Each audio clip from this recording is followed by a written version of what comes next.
Olá, eu sou o Felipe Cortez e eu fui convidado pelo Festival Amazônia Doc para falar sobre documentário e seus possíveis pontos de partida. Nesse vídeo, eu vou comentar alguns recursos expressivos utilizados pelos documentaristas. A gente tem que lembrar que, nesse momento de pandemia, de Covid pelo mundo, de muita gente ficando em casa, se deparando com novas formas de produzir imagem, de construir narrativa, certamente devem ter novos recursos expressivos sendo inventados. Um primeiro recurso muito empregado em documentários, e talvez seja um recurso pelo qual o documentário ficou muito conhecido e influenciou o jornalismo, é a entrevista. É um recurso que vem da pesquisa em ciência social, vem da primeira antropologia. O próprio cinema lá no início tinha um viés etnográfico muito forte, né? E a entrevista como um instrumento de pesquisa, ele vai ser apropriado pelo cinema documentário. Hoje a entrevista é chamada de uma espécie de cacuete do cinema documentário, né? Parece que todo documentário tem que ter entrevista. E não é bem verdade. Por outro lado, há autores como Eduardo Coutinho que, diante da ideia de que a entrevista se tornou um cacuete, propõe um novo sentido e um novo uso para a entrevista. O jogo da cena é isso, é transformar o uso original da entrevista como fonte de coleta de opiniões, depoimentos, impressões, informações de vozes de autoridade. Aquilo foi transformado pelo Eduardo Coutinho em um instrumento narrativo, né? O que se chama de dispositivo. Existem muitas formas de fazer entrevista, existem muitas formas de potencializar uma entrevista. Talvez as entrevistas merecessem uma série de vídeos só sobre elas. Mas é interessante perceber que existem alguns meios de potencializar uma entrevista ou um depoimento. A entrevista, no entanto, precisa de um roteiro, ela precisa ser pré-planejada, precisa ter um início, meio e fim. Esse roteiro precisa ter uma cadência. Quando eu falo em cadência, eu falo da curva emocional que eu posso imprimir numa entrevista, dependendo dos tópicos que eu vou colocar ali para o meu entrevistado. Desde questões mais gerais, ou começando por questões mais gerais, chegando às questões mais específicas, ou fazendo perguntas de caráter mais emocional ou mais informativo. Existem perguntas de controle, que são perguntas para você corrigir informações. Existem perguntas que são o cerne do documentário. Existem perguntas de caráter objetivo, que são respondidas com fatos. Existem perguntas de caráter subjetivo, que são respondidas com emoções, sentimentos. Às vezes, mais do que a resposta verbal, nos interessa a resposta visual, o que aquela pergunta proporcionou para o entrevistado, dependendo, claro, da relação que se tem com esse entrevistado. Então, tem alguns pontos que são importantes quando você vai pensar uma entrevista. Locação, que lugar é esse? Como ele se relaciona com o tema da entrevista? Como ele se relaciona com o entrevistado? Ele vai despertar memórias do entrevistado? Ele vai gerar um estado emocional para o entrevistado? Ele vai estar alinhado a algum dispositivo narrativo? Outra questão, quem entrevista o entrevistado? Será que é só o diretor que pode fazer isso? Será que eu não posso ter à disposição um entrevistador?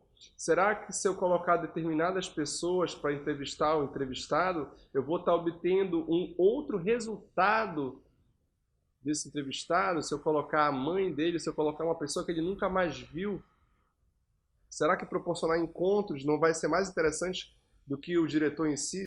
E, por outro lado, muitos diretores também acabam se tornando personagens das suas obras, como a gente viu lá atrás, quando a gente falou em Cinema Verdade. E o fato de que muitos artistas, músicos, por exemplo, hoje dirigem obras, acaba criando uma comoção no entrevistado quando encontram certas personalidades. Então a figura do entrevistado também é importante. Quando você coloca o entrevistado diante de um objeto, de um som, de alguma referência verbal, visual, conceitual, que apele para a memória do entrevistado, você também tem a possibilidade de ter um outro resultado. Então, tem vários fatores que afetam uma entrevista. E como ela vai ser utilizada dentro desse circuito complexo que forma o documentário, é parte de uma reflexão que ela é anterior à realização do documentário, é parte de um planejamento. As entrevistas obedecem planejamentos, né? Depoimentos, eu percebo que são quando você deixa a pessoa mais à vontade para ela explorar aspectos que interessam a ela em relação a determinado assunto. E aí você não conduz a entrevista. Você deixa a pessoa falar livremente, mas todos esses dispositivos, lugar, objetos, informações, entrevistador, todas essas questões também valem para o depoimento. Eles potencializam a carga de informação, de sentimento, enfim, eles dão mais possibilidade de enriquecer o depoimento, a fala do entrevistado.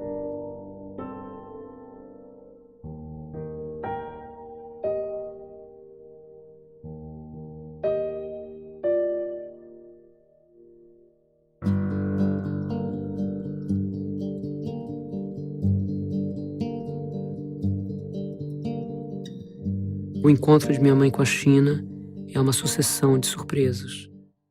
Outro recurso muito utilizado são as imagens de arquivo, né? Tem Archival Footages, tem os Found Footages, que são modalidades de imagem de arquivo, né? Aí varia. Tem os Found Footages que estão em acervos particulares, tem os Archival Footages que estão em acervos públicos, de acesso público. São diferentes nomenclaturas para o mesmo, a imagem de arquivo. E ela pode ser apropriada para diferentes fins. Elas podem ser apropriadas para ilustrar algo, elas podem ser apropriadas para evocar uma época, elas podem ser apropriadas para questionar uma época.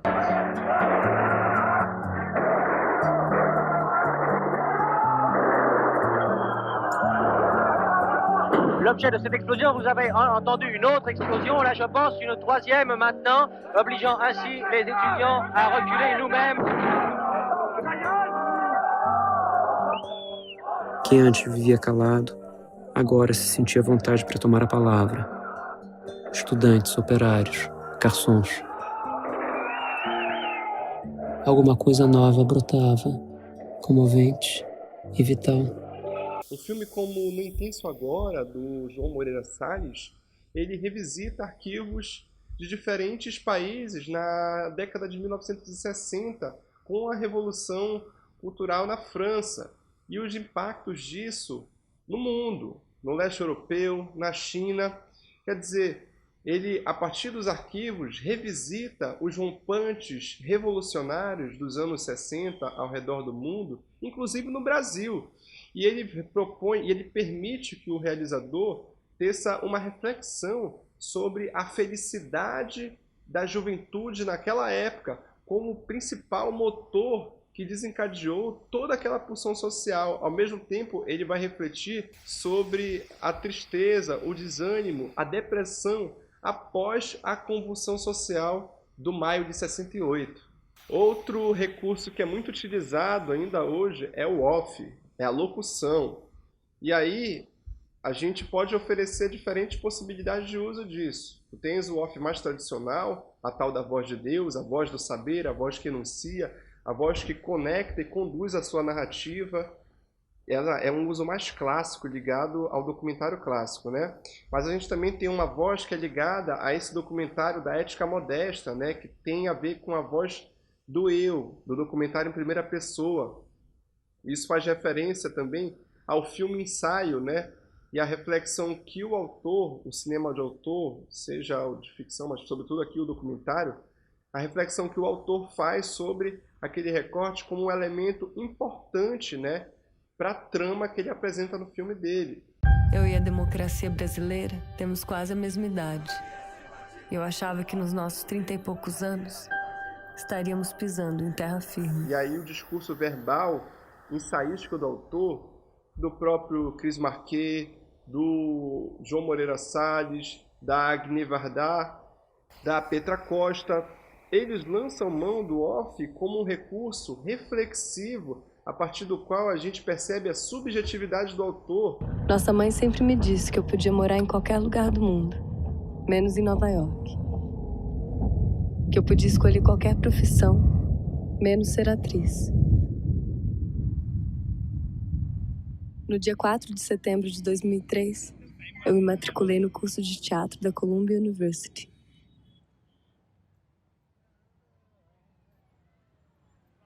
Queriam que eu te esquecesse, Helena. Outro recurso importante são as encenações, que podem ser feitas com atores reais, com não atores. Isso vai depender da proposta estética e do dispositivo que está envolvido na trama da encenação. Pode ser feito em estúdio, pode ser feito em locação, aí depende das possibilidades e dos interesses estéticos também da obra. Esse filme que faremos juntos é um documentário sobre jornalismo, sobre mídia. A gente já fez muitas coisas juntos, normalmente a gente sai com tudo escritinho e sabe exatamente o que vai acontecer. Um documentário a gente não sabe exatamente o que vai acontecer. Um assunto que eu me interesso há tempos, e aí eu fui procurar a história do jornalismo, quando é que ele começou, e me dei de cara com uma peça chamada O Mercado de Notícias, uma peça do Ben Jonson. As encenações podem ser experimentos, podem ser reconstituições de época ou reconstituições de situações dramáticas que são utilizadas ali para reafirmar determinada situação. Encenação também que pode ser utilizada como evidência visual de determinada asserção, né, de determinada afirmação do autor. Hi, my name is Chris and I'm here to explain some things. These are from October 1989, when my unbridled romantic worldview was permanently shattered. This is from September 1982, when I underwent a catastrophic loss of my ability to organize my finances in any meaningful way. But before all that, I took on a paralyzing, self-defeating, all-pervading dread of personal failure. October 1963, age 2. But I'm getting off the subject here, I'm afraid. This story is about Ryan. Outro recurso importante são as animações. Você utiliza elas para expandir o conceito da obra e vincular ela a valores de determinada corrente da animação.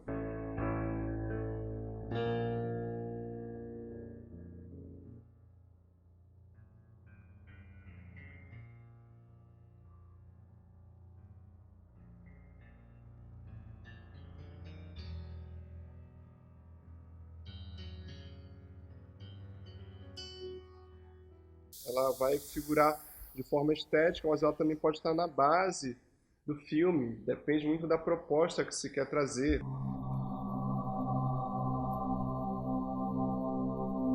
A challenge. A warning. A gift. A blessing. Baraka.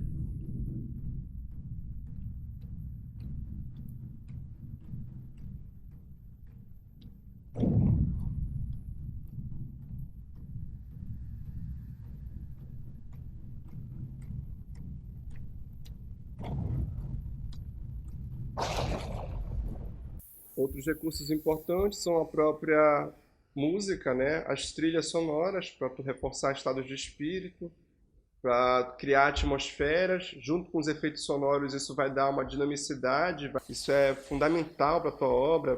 Tu pode trabalhar com música criada, pode buscar versões de músicas pré-existentes. Tudo, claro, respeitando os direitos autorais.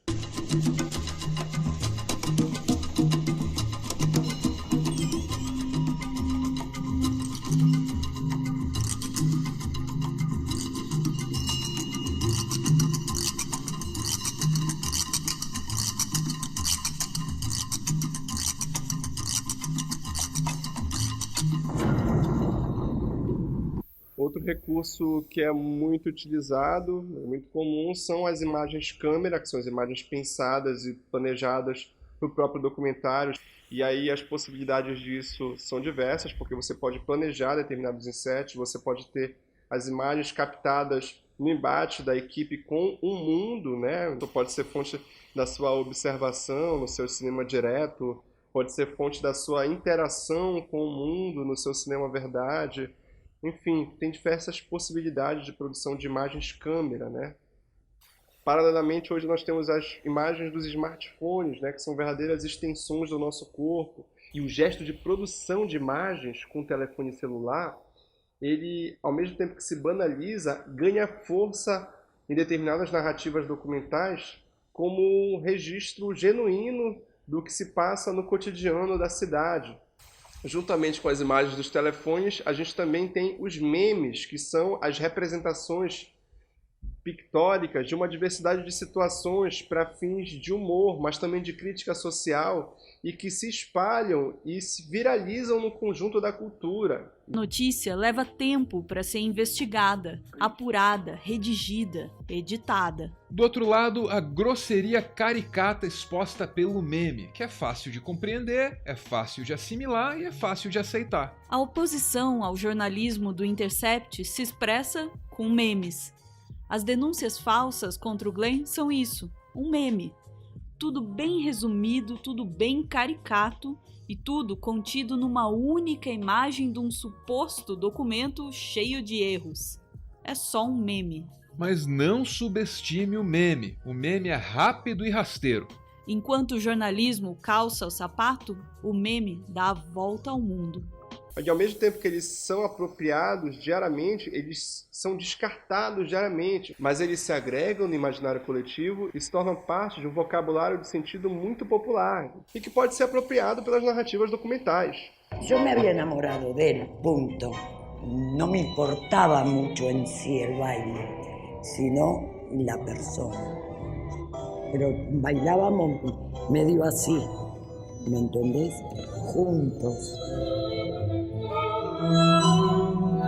Ao mesmo tempo que o cinema é uma arte, a sétima, digamos assim, que é a montagem, todas as outras artes se encontram e se colocam à disposição do cinema enquanto recurso expressivo. E para o documentário isso não é diferente. As artes visuais, a fotografia, a pintura, a escultura, as artes cênicas, a dança, o teatro, todos eles também se colocam à disposição do documentário para produzir discurso sobre o mundo. Um edifício em Copacabana. 12 andares. 276 apartamentos conjugados. Uns 500 moradores. Com 3 equipes, filmamos a vida do prédio durante uma semana.